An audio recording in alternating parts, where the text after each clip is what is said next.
Okay, here's how you can pass multiple API keys into your MCP server config and then access them in the tools. In the MCP server config, your config will look like this, and your URL, which will be your remote server URL here. Here is the headers section. Here's where you can put a bunch of different keys. So let's say authorization, you could put variables like subdomain, API keys for different systems. You can access them here. Then in your tool, when you go to the tool, you can access them in this way. So let's say if you're doing REST, this is your REST endpoint. You could say that your API key is here, like this, and then you use the open handlebars notation, then the close handlebars. Anything that looks like that will be templated in. You can also do that in the REST body. So let's say you've got like some API key variable in the body or something like this. You can access it like that. Same is true if you had other variables, like let's say if it was subdomain or something, you can access that there. So whatever string is inside these two handlebars must be the same as what you've got set up here. API-key, subdomain. Now here's the cool part. So if that's what it is in REST, we can do the same in the code snippet. So when this tool gets executed, this code will get executed, and whatever gets returned from the code will be returned to the model. So the way to access those variables is actually the same.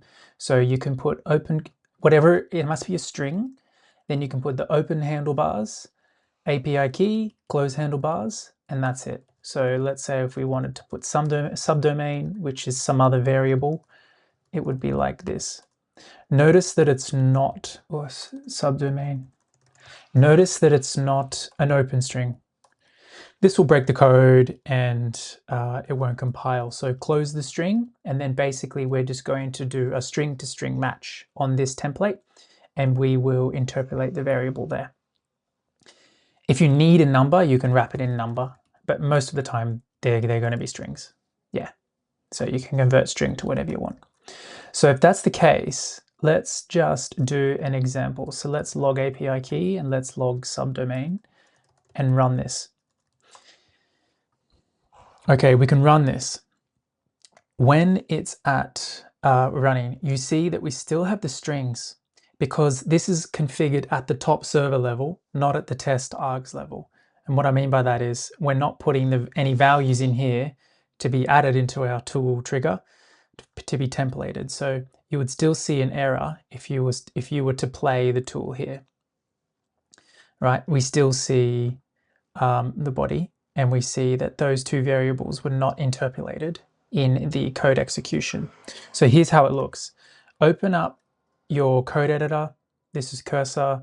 Go to MCP, edit it, and here's where we put the headers. So headers will be API key, and then subdomain will be, let's just put any subdomain.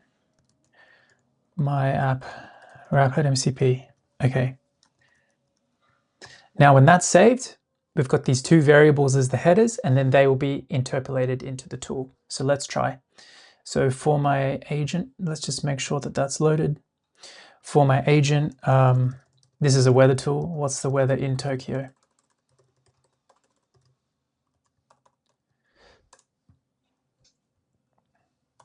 Now I've called what's the weather in Tokyo. The agent will then call the tool with the arguments. Notice that these arguments are just Latin long, which is the tool, but those headers are not provided here, right? Because this is at the MCP server level, and the Tokyo weather is sunny right now. Have fun in Tokyo. And then let's go back to the logs. So for this log, we can see that the headers are being passed into the tool call.